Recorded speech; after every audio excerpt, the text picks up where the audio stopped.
U-Haul trucks, Penske trucks, budget trucks, and other rental truck services. You don't have to physically buy your own box truck to get it going. What's going on, Liquidation Gang? It's your boy John the Liquidator here with Addicted to the Grind. As promised, guys, we'll be bringing you guys this video, pros and cons about the box truck industry. I have a little insight on it. He has a little bit of insight on it. He actually has his CDLs. He drove 18-wheelers and stuff like that, guys. So a lot of content creators come on this platform and say you can make $5,000, $6,000, $7,000 in a week's time driving box trucks. And you could use U-Haul trucks, Penske trucks, budget trucks, and other rental truck services. You don't have to physically buy your own box truck to get it going. We're just here to tell you the pros and cons of that whole ordeal. Is it worth it or not, guys? Just right out the gate, anytime you're renting anything and you're trying to make money getting it all done, that's going to cost you money. I have experience for as renting U-Haul trucks, Penske trucks for as when I used to buy storage units, and I can only imagine buying these trucks and having these trucks for 7 days, the amount of fees that will cost you, guys. And it's not. People think it's worse than what it is. I mean, it's all in the eye to behold. It's all in how much money you're trying to net. So, I mean, what normally what people do is they find a good logistics lady or a good logistics agent or a logistics team or logistics company. In my experience, I lived next door to a lady who specialized in logistics. She was actually a logistics broker.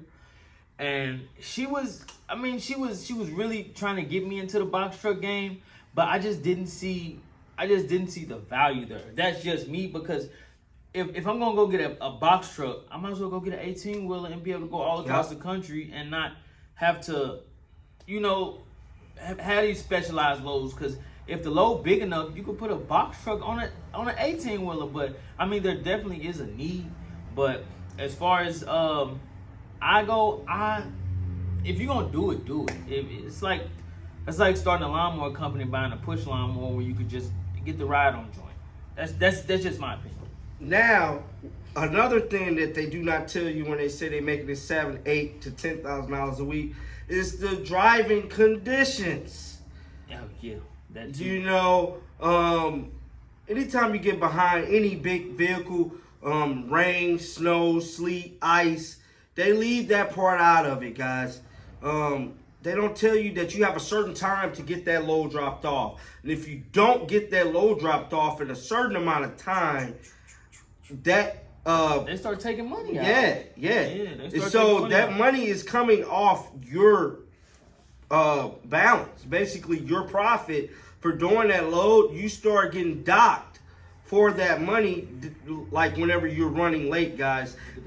And the road gets very, very dangerous this time, especially if you go to like the cold parts of the country. You know what I'm saying? More so up north, out west. Yeah. You know what I'm saying? Seattle area and stuff like that, especially during winter time, y'all. The road conditions can get bad.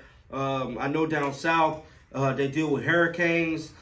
You know what I'm saying? The logistics company don't care if it's a hurricane coming. You got to get that load dropped off. No, the carrier doesn't care. The logistics company more so is on your team. That's the person who delegates the loads. That's the person who finds the loads for you, and then therefore sends them to you. But another huge thing that no one's speaking about is, man, even just if we can go back as simple as the gas prices right now. Oh yes, definitely. They'll bankrupt you. And I mean, I'm not the guy that's telling you don't do something if you're thinking of doing it.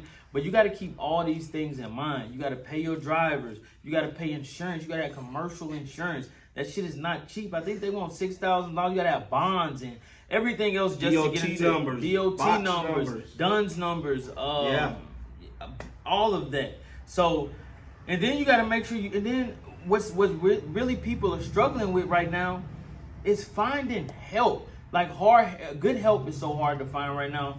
But I mean, if you see a way and if you got a vision, make sure you execute that. But for me, right now in this economy, I wouldn't touch it with a 10-foot pole. Not a box truck company anyway. 18-wheeler, thumbs up. And something I've learned too from doing research in it is that a lot of these drivers say the market's saturated. It's just too many drivers and not enough loads. Yeah. You know, guys, all this stuff boiled back to my last vlog, a couple vlogs back, when I'm telling you guys about inflation. You know what I'm saying? Inflation is real, guys. And so if everybody's trying to become a box truck driver and it's not enough product to be driven out, you know what I'm saying, you're going to be just sitting there not making any money. So you got to have a stellar of a plug to make sure you stay with loads. And so me, with my company, for example, I don't use a third-party logistic company because for the simple fact, when you start getting those LTL shipments, then that's when your loads start taking a long time to come because they got to ship it to them, then they got to ship it to them, and then you get your stuff. And so... And you don't know what condition. Yep, and you don't know what condition your stuff could arrive in and stuff like that. So me, I make sure that the company I'm buying from provides a logistic company. So that way I get my stuff quick and fast. And so if you guys are looking to get into box truck industry, try to link up with a big company like B-Stock, or try to link up with a company like liquidation.com. And then Freight Quote, that's another one. It's a lot of, but a lot of these people, I think it's called Freight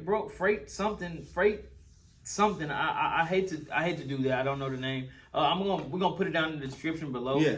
But it's companies where you could just, if you got a box truck, it's people and businesses that just post stuff that needs to be going across the country, yep, or across the state or across town. So it's work out there, but I want to remind you that like I said, if you might as well go big or go home. Get you a little broke down 18-wheeler. Yeah. And stitch it up, work it for a year, and then buy you a new truck and put somebody in it. Now you a business owner and you ain't got to do nothing but sit back and let the logistics company handle your driver. That's it. Yeah. So, but go ahead. But for as like you renting these box trucks, you're not going to make any money. I just hate to say it. You're just not going to make any money renting box trucks from U-Haul, Penske, and any other truck rental company, because they're going to quite essentially take half the money, guys. So you got to be careful when you're coming on these platforms and you're listening to these guys with these crazy catchy thumbnails. Hey, we made $7,000 in a week or 3-4 days. But how much did you spend? Okay, you're gonna have gas. You're gonna have to pay the driver. You're gonna have insurance. You're gonna have all these things and all this overhead that you're gonna have to pay. They might have grossed $7,000, but they probably netted $3,500. Not even that. You factor in gas and fuel. Yeah, and once you factor in your time, and then Yeah. If it was something you were gonna do passively, all means, something you're trying to jump in and build from, I wouldn't do it. So with that being said, guys, is it worth it? I don't know. You guys tell us. Get in the comment section down below. Let us know if you guys think it's worth it having a box truck business or even doing a trucking company business type deal. So just get in the comment sections. Subscribe to Addicted to the Grind channel. Subscribe to John the Liquidator. Share the video. Share the vlogs, man. It's John the Liquidator here with Addicted to the Grind. And we out, man. Peace.